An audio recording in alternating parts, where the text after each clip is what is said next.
Overlord Volume 5 Prologue Lower Fire Month, 9th month, 1st day, 14:15. As he looked up, a light drizzle began falling from the dark clouds. If he had left earlier, perhaps he might have been home by now. He looked up again, and saw that the clouds filled the sky above the city of Riestais, the royal capital of the Riestais kingdom. There was probably no point waiting for the rain to stop. Therefore, he decided not to linger in the royal palace. After drawing up the hood of his cloak, he stepped out into the rain. The gate guards made way as they saw him, and he strode onto the main road of the royal capital. It would normally be full of life and activity, but there was hardly anyone there now, just a few pedestrians walking carefully on the waterlogged road lest they fell down. Given that there was hardly anyone around, the rain had been falling for some time now. Well, if that's the case, then it can't be helped. Leaving earlier wouldn't have made a difference. The heavy rain soaked the outside of his cloak and weighed it down. He walked silently through the rain, passing several others who were similarly attired in wet weather gear. While his cloak did provide him with a measure of protection from the rain, the sticky sensation of the wet cloth was uncomfortable against his skin. Gazef picked up the pace and hurried home. Gazef breathed a sigh of relief as he neared his home and freedom from his soaked cloak. Just then, something drew his attention. A filthy man sat in an alley, heedless to the rain which shrouded the world like a veil, tucked inside an alley that was a short right turn away from the main road. The man's hair looked like it had been haphazardly dyed, and one could see the original color at the roots. His hair was plastered to his forehead by the rain and beaded with water droplets. His head was lowered, and his face could not be seen.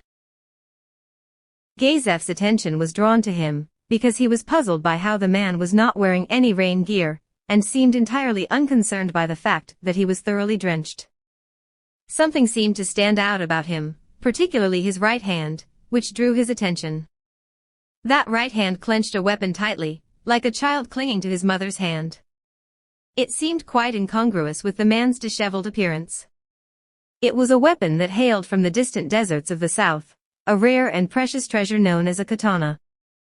He's holding a sword. Is he a bandit? No, I'm not getting a feeling like that from him. He's nothing of the sort. It seems almost nostalgic. A bizarre feeling grew in Gazef's heart. Something was amiss here, like he had misfastened one of his buttons.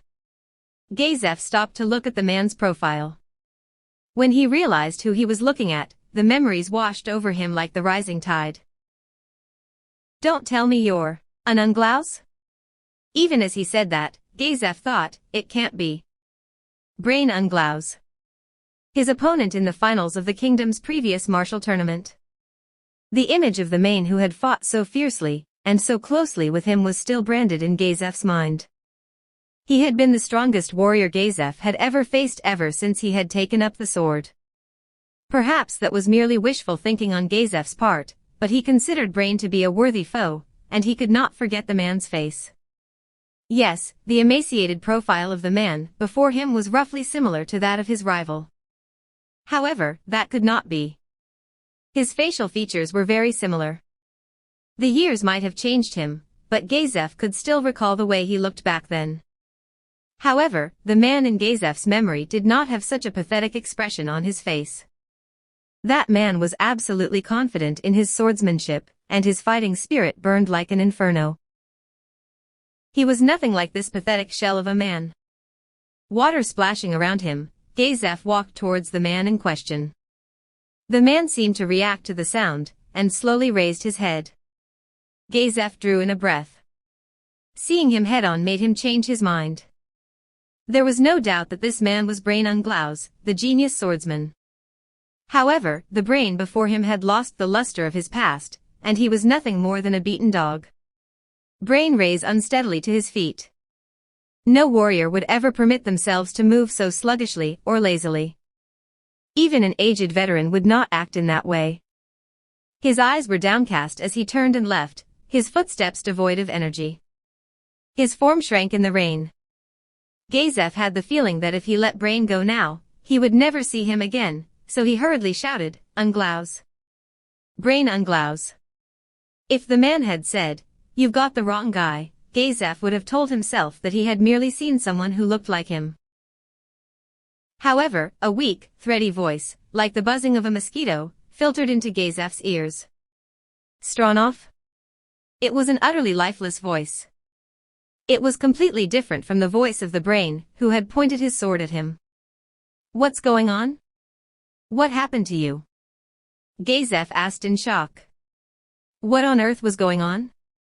Any man could fall, no matter who they were. Gazef had seen many people like that. Those who wanted to run away from things and sought refuge in mediocrity often lost everything by making a single mistake. However, he could not connect people like that to Brain Unglaus, that genius swordsman. Perhaps he did not wish to admit that his strongest foe could have degenerated into someone like this. Their eyes met. What kind of face is that? His cheeks were hollow and there were dark circles under his eyes. Said eyes were lifeless and his face was pale.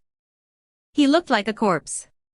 No, a corpse would be better than this. Unglaus looks like a zombie. Stronov. It's broken. What? The first thing Gazef did when he heard this was look at the sword in Brain's hand. And then, Gazef realized he had been mistaken. It was not his sword which was broken. Say, are we strong?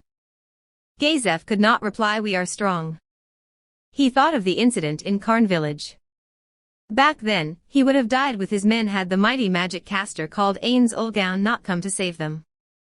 The man known as the strongest in the kingdom only counted for that much. He did not dare speak proudly of his strength. Gazef did not know how Brain had interpreted his silence, but the other man continued, weak. We're so weak. We're only human, after all, and humans are weak. Our sword skills are trash. In the end we're nothing more than the inferior life forms known as human beings. It was true, humans were weak. That much was obvious when they were compared to dragons, the mightiest race. Humans did not have sturdy scales, sharp claws, or wings to take them through the heavens. Neither could they expel breath that could annihilate everything before them. How could humans even compete? That was why warriors often challenged dragons to prove their strength. Relying on one's hard-earned experience, one's comrades, and one's weapons to defeat a foe with an overwhelming advantage in physical abilities was glorious, an accomplishment of which only a few outstanding warriors could boast. That being the case, had Brain failed in slaying a dragon? Could it be that he had reached for a distant height, but missed, and thus lost his balance and fallen? I don't get it. Any warrior ought to know that, right? Humans have always been weak. Indeed, he did not understand. Everyone was familiar with the concept of an unreachable height. Gazef was hailed as the mightiest warrior of the surrounding nations, but he still had doubts about himself. For instance, how there might be a warrior that was stronger than Gazef, hidden in the theocracy. In addition, demi-humans like ogres and giants had better physical abilities than Gazef, the human. Therefore, if these races managed to advance their skills to equal Gazef's, or even if their skills were slightly inferior to his, he would not be able to beat them. Gazef knew that such heights existed, even if they could not be seen. Did Brain not understand that? It seemed like common sense for any warrior. Well, there are races stronger than ourselves. That's why we train to defeat them, no. He had to believe that he could reach those heights someday. And then, Brain shook his head forcefully. It sent the water from his rain-soaked hair splashing in all directions. No. That's not enough, he shouted as though he were vomiting up his lifeblood. The man before him finally began to resemble the image in Gazef's memories. He could sense something like the spirit Brain had shown while wielding his sword. However, the contents of what he said were at odds with that same spirit. Stronov. You can't beat the truly powerful with any amount of training. Humans can't do it. That's the true meaning of power. Our feeble strength is nothing more than child's play to them. We're nothing more than kids playing at being warriors. He seemed to have lost his cool as he faced Gazef. I say, Gazef. You're pretty confident in your sword skills, right? But it's nothing but trash. You hold up your trash and think you can protect the people. Did you see something so powerful that it changed you? I did. I experienced it. It was a height that no human could reach. Or no, Brain smiled, mocking himself. I didn't even see the true heights of her power. I was too weak to even glimpse such a thing. She was just fooling around. What a joke. Then you should train harder, in the hopes of someday catching sight of it. Brain suddenly flared up, and his face twisted in anger. You don't understand anything. The bodies of men can't hope to come close to that monster. Even the ultimate perfection of swordsmanship won't get you there, I'm sure of it. It's all useless.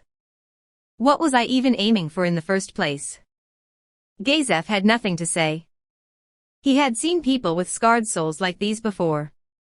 Those were people who had lost all hope in life, because their friends had died before them. Nobody could save them. Nobody else could help them. They had to pull themselves together and pick themselves up again. Otherwise there was no point in extending a helping hand to them. Unglaus. Listen to me, Stronov. The strength of the sword is nothing. In the face of true power, it's nothing but trash. Gazef could not see any sign of the heroic visage that had once been Brain. I'm very glad to have met you at the end. Gazef watched Brain leave with pained eyes. After seeing the pathetic and utterly broken remains of the man he had once considered his strongest rival, Gazef could no longer bring himself to call out to him. However, he said one thing before he left, one thing that Gazef could not pretend he had not heard. Now, I can die. Wait. Hold on, Brain Unglaus. A fire burned in Gazef's heart as he shouted after Brain. He stepped forward and seized Brain's shoulder. Brain's wobbly gait was nothing like it had been in the past. Even so, when Gazef pulled on his shoulder with all his might, he lost his balance, but did not fall. That was because he had trained his core well, and his sense of balance was very good. That put Gazef somewhat at ease. His instincts told him that his rival's strength had not diminished. There was still hope. He could not watch a man die like that. What are you doing? Come to my house. Stop.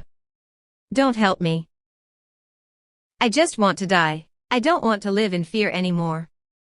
I don't want to cower at shadows or think that someone's chasing me. I can't take reality anymore. I don't want to admit that I swung a piece of trash around and thought I was actually someone. Brain's pleading tone sparked irritation in Gazef's heart. Shut up. Follow me. While he told Brain to follow him, in truth Gazef was merely dragging Brain forward by the arm. Brain's footsteps were unsteady, but he did not resist and followed obediently. After seeing Brain like that, a sense of displeasure grew in Gazef that he could not articulate. You're going to change, you're going to eat, and then you're going straight to bed. 26th day of Middle Fire, 8th month, 1345. This was the royal capital Riestais, of the Riestais kingdom. The capital of this nation of 9 million people could best be described as an aged city. That not only described its long history, but hinted that life here was as simple, unchanging and stagnant as it had always been, among other things. That much was obvious the moment one walked the streets. The surrounding houses were old and plain for the most part. Hardly any of them were new or fancy. However, there were many ways to view this piece of street scenery. Some would consider it to be steeped in historical flavor, while others would consider it boring and stale. The royal capital seemed to be the same as it always had been, enduring season after season throughout the centuries. But of course, nothing could remain unchanged forever. Diamond suit, diamond suit, diamond suit. Many roads in the royal capital were unpaved, and every time the rain came they turned to mud, thus creating a sight that did not belong to a city. Of course, this did not imply that the standards of the kingdom were low. Rather, the standards of the empire and the theocracy were too high, so that they could not even be mentioned in the same breath. The streets could not be considered wide either. Therefore, nobody walked in the middle of the road, where the horse carts traveled. Instead, the citizens rubbed shoulders in messy processions at the sides of the streets. The citizens of the royal capital were used to this, and could wend through the mass of humanity like a shuttle through a loom. Even when two people were about to collide with each other, they could deftly evade each other moments before impact. However, the street where Sebas was walking differed from many others in the city. The surface was paved, a rarity in the capital, and the road itself was wide. The reason for that was immediately apparent when one looked to either side.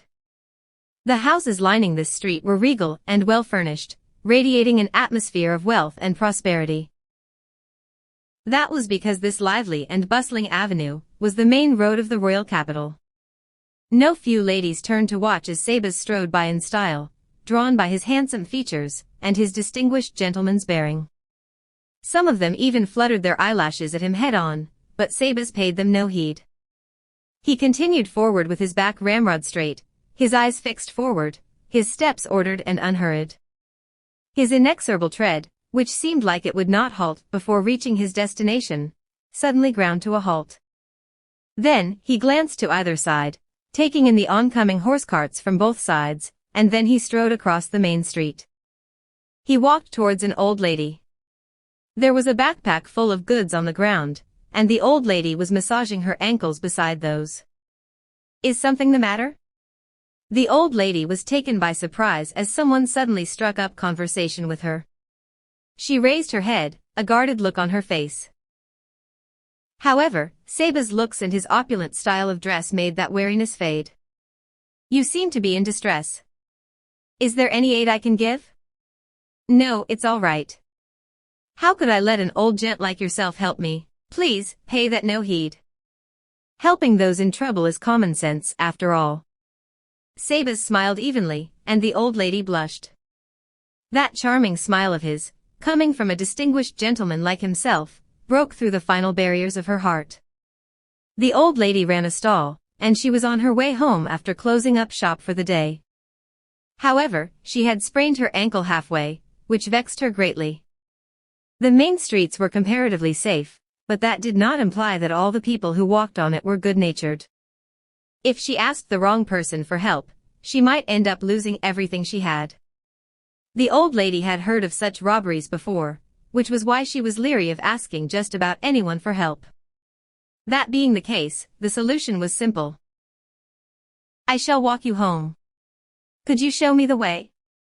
"Sir, is that really all right?" "Of course. Having encountered someone who needs help, I am bound to offer it." Sebas turned his back to the old lady as she thanked him. "Come, I shall give you a ride." But, the old lady replied uncomfortably. "My clothes are dirty and they'll get yours dirty too." However, Sebas smiled amiably. What did it matter if his clothes were stained? There was no need to worry about such trifles when helping someone in need. He unconsciously recalled the faces of his colleagues from the great underground tomb of Nazareth. They would probably react to this with surprise, annoyance or contempt. Still, no matter what Demiurge, who was the most strongly opposed to this sort of thing, said to him, Sebas was certain that he was in the right. Helping others was the right thing to do. After persuading the old lady, he carried her on his back and lifted the backpack with one hand. Even the onlookers, to say nothing of the old lady herself, gasped in awe as they saw him walking with even strides despite carrying that heavy pack. Guided by the old lady, Sebas set forth. Clone. New paste.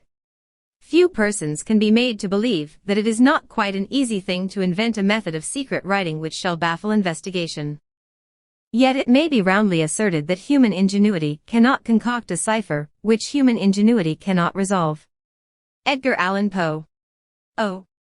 184,664 pastes opened. Based on an original idea from sebsavage.net. Sam and Max.